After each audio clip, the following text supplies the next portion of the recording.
Well, welcome back to my Frontier. Just shoot a little update video on the 86 Mustang project. As you can see behind me, got some interior in it. We'll do a quick walk around and just show what I've been up to. Haven't been making movies because I'm in a bit of a time crunch and it takes twice as long to shoot movies and do the work than it does to just do the work. So follow along and yeah. As you can see here, started to put the interior in. Don't mind my mess in the back. It'd be like Christmas when I clean that out. Got the center console in, the seats, pressure washed the carpet, most of the dash in. Didn't put this door panel on because the lock actuator for the power locks down here is missing. So I ordered one of those. So when that comes in, we'll get this door panel on. I'm also going to throw some speakers in, even though I probably can't afford to put a radio in it at this time. But look in here, interior is actually in really good shape for an 86. But this is a little switch panel that I made up down here.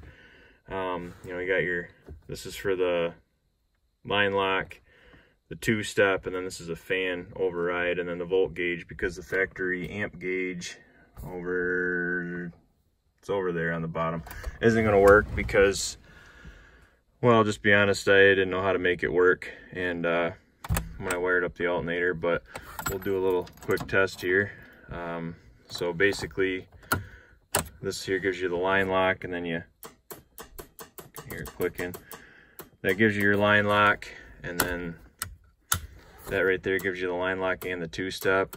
It's also wired through the clutch switch, so be able to roll into the staging lanes, leave that one down, hold the button down, do a big smoky burnout, roll into the staging lane, flick that guy up, and then basically just hold your brake down, push the button, that gives you your line lock, and then while the clutch is down, it will hang the relay so you can let go of the button and it'll keep the line lock and the 2-step on. So then you just floor it and sidestep the clutch and give her hell. But this one here is a fan override, which ran into a little issue. Stole power from the wrong circuit, but so I just have to fix that. And then as you can see, the volt gauge works. That's wired in Keon Power, so that works. Still have to paint the dash pad. Dash pad's in really good shape, but it needs to be cleaned up and painted. Same with this guy here. This is the map light on a 86 Mustang. Kind of futuristic. It folds down, and then to get side to side. So kind of neat. But I want to clean that up, paint it. You ever building one of these cars, this kit right there from LMR is about the handiest thing that you could ever spend $50 on. Comes with all the screws for the interior, and it gives you a nice cheat sheet.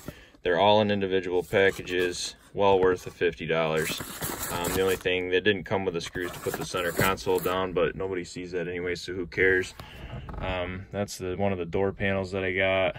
That came from LMR. I forget what brand it was. They're like $500 for a pair of door panels, which they're okay. I don't think they're worth $500. They didn't even come with the retaining clips to stick it to the freaking door, but considerably better than what I had.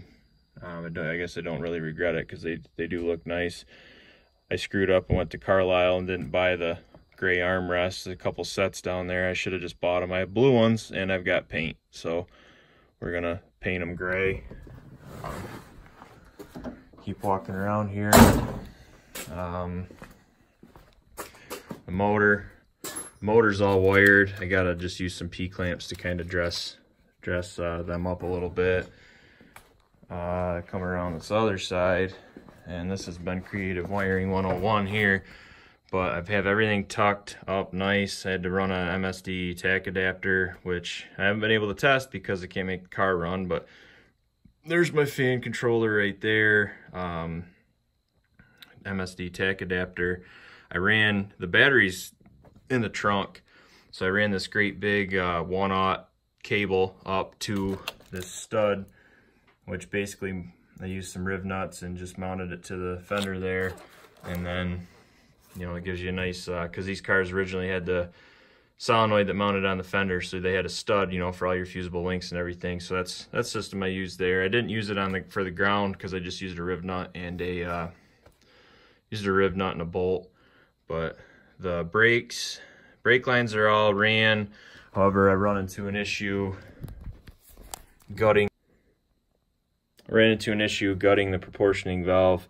It has the brake light switch, you know, it tells you if you blew a line or whatever. Well, that's plastic, and when you gut the proportioning valve, you take this cap, you know, pull the guts out, put a solid cap on, which people say they weld those caps and they're full of crap because it's aluminum. Don't ask me how I figured that one out, but the brake light switch there couldn't take the pressure, and that was leaking, so I need to get a plug. I tried to make a plug, and that's leaking also. But been 3 days trying to bleed brakes, and also big issue with the carburetor. It leaks out this booster, the far booster right there. So this carburetor was used, and it was taken off a car. It was running over a summer. They went to start it after winter, and it wouldn't work properly. And something to do with either the metering block's warped or the carb body's warped, but it's pushing fuel out of the inner cavity out through that booster, whether it's running or not. So anyways, got a carburetor on order. Should be here Monday. The radiator's in, fans are in. I still have to powder coat those brackets there and there. The power, or the wipers there, I got to powder coat that bracket. But it's getting close, really close.